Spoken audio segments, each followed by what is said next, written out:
want to talk about the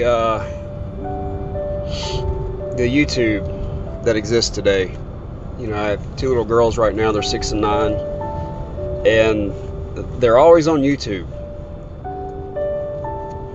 And I know what they're watching. I mean, I think I do anyway. I'm sure they watch some things that I don't know about, but a lot of the stuff they do watch in the living room, and I see it.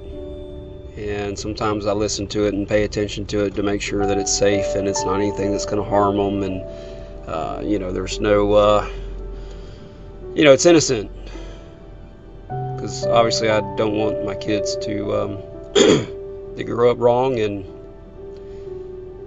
not be able to live a life with a relationship with the Lord. I grew up without a relationship with God and went through a very bad time of depression, you know, growing up as a child, because I have no hope.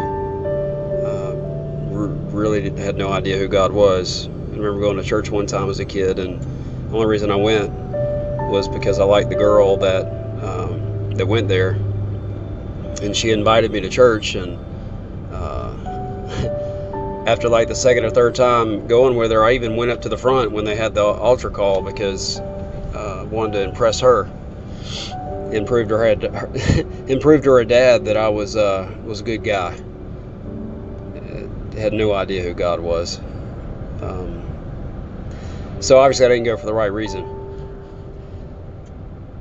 But I don't want my kids to grow up without a relationship with God, because now that I know who God is and why He created me and what my purpose is here on this earth, and you know, I have purpose in my life now, and I've had an opportunity to have experiences walking with the Lord's guidance, and I've experienced true joy,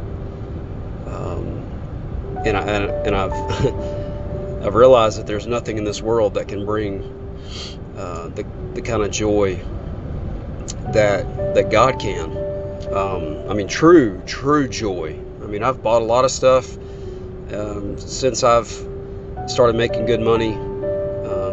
You know, in the car business, at one time I was making $200,000 income in a year, and I really didn't have anything that I did without, for the most part. I mean, obviously there were people that had a lot more than me, you know, like beach houses and you know, mountain houses and those sorts of things, private planes, all that. I didn't have anything like that, obviously, but I didn't do without. You know, I had plenty of food to eat. If I wanted to go out and eat, I could. If I didn't, you know, if I wanted some new shoes or some new pants or whatever, I could go buy that stuff, and had a nice car to drive, nice house to live in.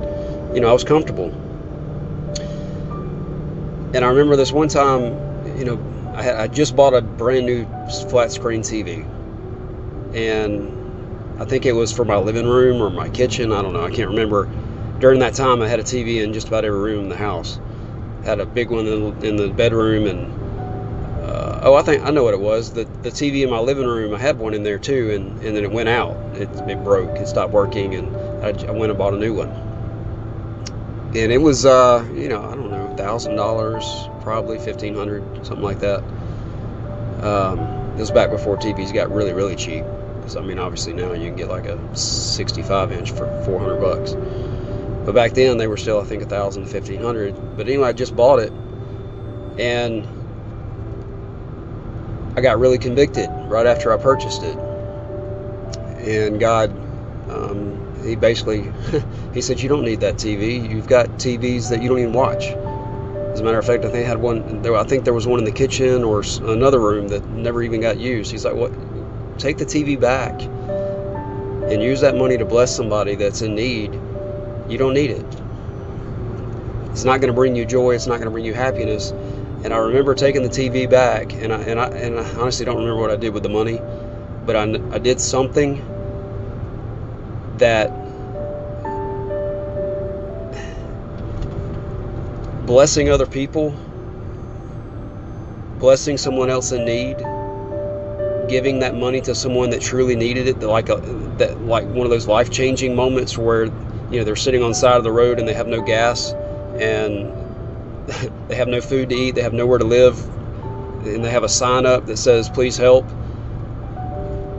You know, I had an opportunity to bless somebody in that position one time, and I had the money to be able to do it. That brought more joy to me than that TV ever would have. And I've realized in my life that everything in this life that I have it means nothing compared to the joy of having a relationship with God and living with Him and allowing Him to work through me, and being a vessel in this earth for Him, and allowing the Holy Spirit to flow through me. And I mean, there's no greater joy than that. And being able to see someone through His eyes, to be able to love on somebody to the point where they see God's love in me. I mean, my light is shining so bright that it's blinding. You can't help but notice it, because it doesn't look like everybody else that they talk to, that could care less about them, that never once thought about them, or even talked about or thought about helping them. That love that God was able to show them through me, that was unbelievable. The joy that brought me was unbelievable. I got to experience that joy because I allowed God to work through me. I allowed my selfishness to die. My selfishness, right? The selfishness is the desire to have the stuff because it pleases self. Selfishness means that I'm more worried about my happiness than anybody else's. That nobody else matters more than me. Well, Jesus says you must deny yourself in order to follow Him. So the one person that we claim that we follow as a Christian, if we claim to be one, Jesus, He says deny yourself. You can't follow me unless you do. You cannot be my follower unless you deny yourself. Well, that means other people have to be first before you. That's what God said to me. I have to be a living sacrifice every day of my life and put other people before the stuff. That's what Jesus said to do in order to be a Christian, basically. But for some reason, a lot of churches I've been to lately, they all seem to make it about themselves. What's God going to do for me? What's God going to give me? Me. But Jesus says self has to die, so it can't be about me. And it can't be about stuff. And I realized the stuff that my kids watch on YouTube, even though it looks innocent on the surface, I started really thinking about it just now, and I had to record this. It's not innocent. If you really think about it, they're watching other kids, and actually adults, a lot of times, make a big deal about these stupid toys.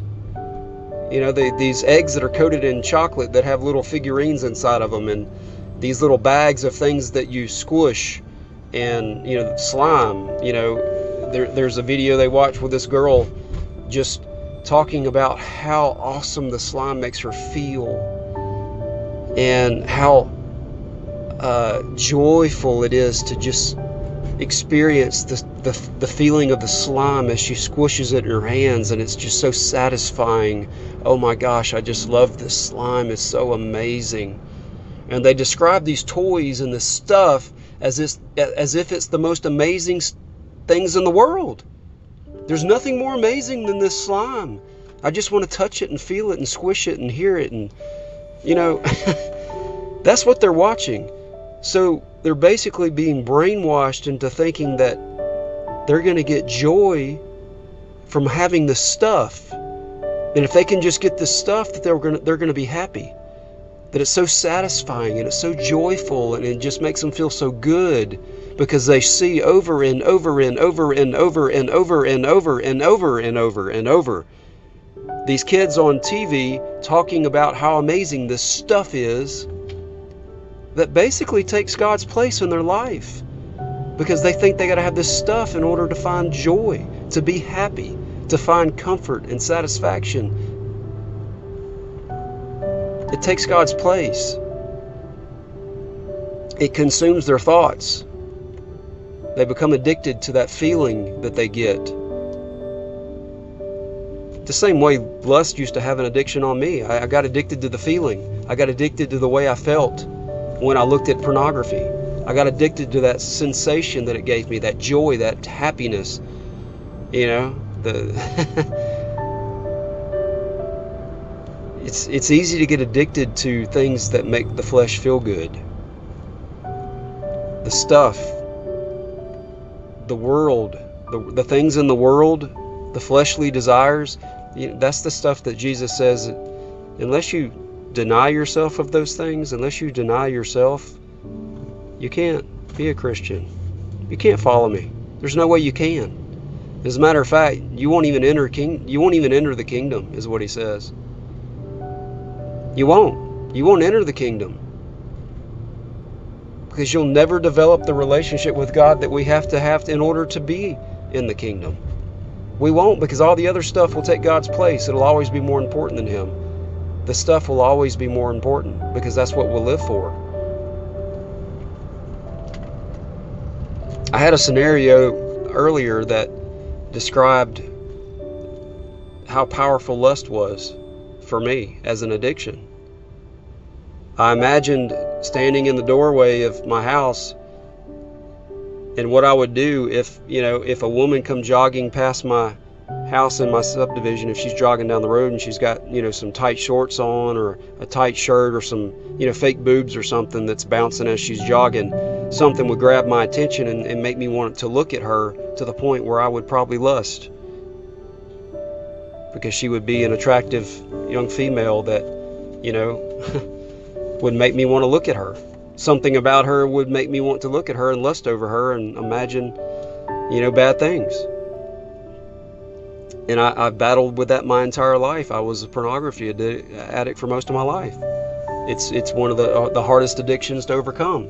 And I'm honestly better today than I used to be. I overcome it a lot more now, but I still fail sometimes. I know it's wrong and I don't want to do it, but I still fail.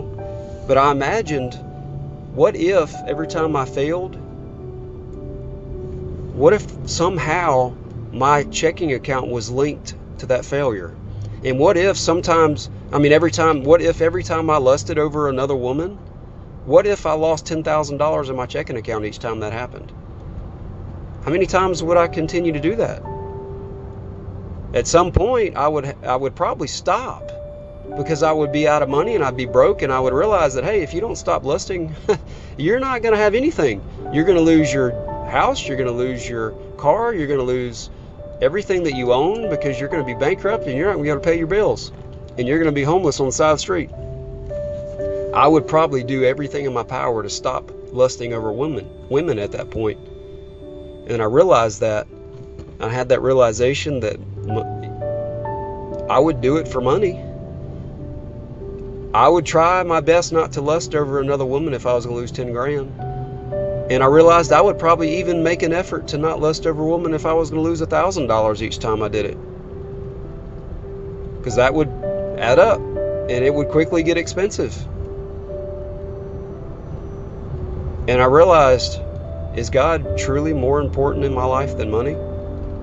Because there are times when I lust and think there's no consequence. And God says there is, because it's a sin. And you're not supposed to sin, because sin separates you from me. How can I have a relationship with you if you keep sinning? That's what separated Adam and Eve from God to begin with, is because they sinned. They disobeyed God. That separated them from God. They got kicked out of the garden, unfortunately, lost that relationship that they had because they chose to disobey Him. And that separation has existed since then. Now, thankfully, Jesus came and died and gave us an opportunity to be forgiven each time we sin. But we're not supposed to keep sinning. He allows us to be forgiven, thank God, because if we weren't, we would probably lose $10,000, because back in the day they had to slaughter animals anytime they sinned, and animals represented money back in the day. That was their currency, that was their food, that was their trading power, that was their money, that meant everything to them. And they had to sacrifice one of those animals whenever they sinned.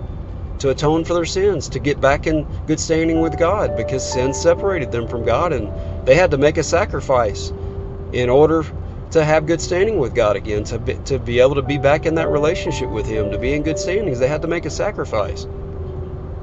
What if that was the case today, and we had to sacrifice $10,000 each time we sinned? We probably wouldn't do it very often, but we just take it lightly because we think, oh, well, you know, Jesus died, so I can just sin. Well, that's not what Jesus came to accomplish. He didn't come to die just so we could keep sinning. He came to die so that we could be forgiven when we do, so that we can continue to try to do it right the next time and not do it again. We don't want to continue to sin because we're still going to be separated from God.